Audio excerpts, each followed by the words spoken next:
पवन खेड़ा ने मांगी माफी, हो गई थी भूल, क्षमा करें। अपने पुराने ट्वीट को लेकर खेड़ा ने मांगी सार्वजनिक माफी। 10 महीने पुराने ट्वीट को लेकर माफी मांगने को मजबूर हुए पवन खेड़ा। कांग्रेस नेता राहुल गांधी अगर माफी मांग लेते, माफी ही नहीं अगर अपने बयान पर खेद जता देते तो शायद उनकी संसद सदस्यता नहीं जाती, सजा भी नहीं मिलती, शायद जुर्माने से ही काम हो जाता। लेकिन राहुल अपने बयान पर ना तो खेद जताने को तैयार थे और ना ही माफी मांगने के लिए, इसलिए उन्हें सूरत कोर्ट ने 2 साल की सजा सुनाई। साथ ही साथ उनकी संसद की सदस्यता भी चली गई। संसद सदस्यता के लिए उन्हें अयोग्य घोषित कर दिया गया। राहुल आज भी माफी मांगने को तैयार नहीं है।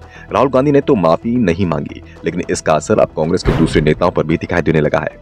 कांग्रेस के प्रवक्ता पवन खेड़ा ने सार्वजनिक रूप से माफी मांग ली है। पवन खेड़ा ने 1 महीने पहले प्रधानमंत्री नरेंद्र मोदी के खिलाफ अपशब्दों का प्रयोग किया था।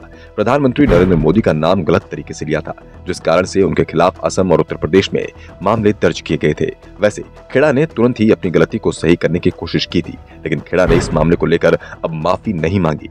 मामला कोर्ट में चल रहा है। कोर्ट में खेड़ा पहले ही अपनी गलती मान चुके हैं। सुप्रीम कोर्ट में खेड़ा ने मान लिया था कि उनसे गलती हुई है, इसलिए वो माफी मांगने को भी तैयार है। इस मामले में पवन खेड़ा अभी जमानत पर चल रहे हैं। सुप्रीम कोर्ट ने मामले की सुनवाई यूपी कोर्ट ट्रांसफर कर दी है, लेकिन अब खेड़ा ने एक बार फिर सार्वजनिक रूप से माफी मांगी है। लेकिन इस बार माफी पीएम मोदी पर की गई टिप्पणी के लिए नहीं मांगी, बल्कि ऐसे मुद्दे को लेकर मांगी है जिसे लेकर उनके खिलाफ किसी अदालत में केस नहीं चल रहा। खेड़ा ने इस बार अपनी अंतरात्मा की आवाज को सुनकर माफी मांगी है। कम से कम कांग्रेस प्रवक्ता के दावों से तो इसी बात का एहसास हो रहा है। खेड़ा माफी भी नहीं मांगते तो भी उनके खिलाफ कार्रवाई नहीं होनी थी, क्योंकि उनके खिलाफ कोई मामला दर्ज नहीं हुआ और मामला दर्ज होने की संभावना भी नहीं दिख रही थी। लेकिन फिर भी खेड़ा ने माफी मांग ली। माफी मांगते हुए पवन खेड़ा ने कहा कि 10 महीने पहले मैंने जो ट्वीट किया था वो स्वार्थ के चलते किया था और आज उसे सोचकर शर्म सी आती है।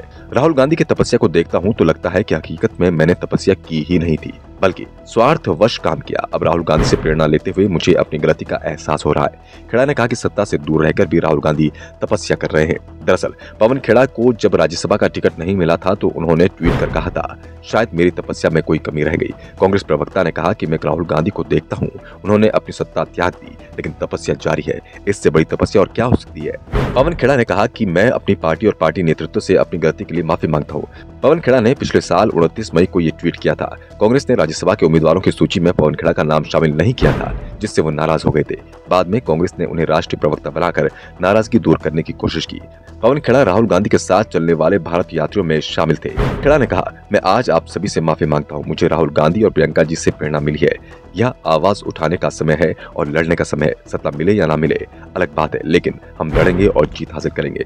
खेड़ा के बयान से साफ है, अब कांग्रेस नेता सत्ता या स्वार्थ के लिए नहीं, बल्कि केंद्र से मोदी सरकार को हटाने की लड़ाई लड़ रहे हैं और इसमें उन्हें कितनी सफलता मिलेगी ये 2024 ही तय करेगा। Bureau report, the Navdarpan news.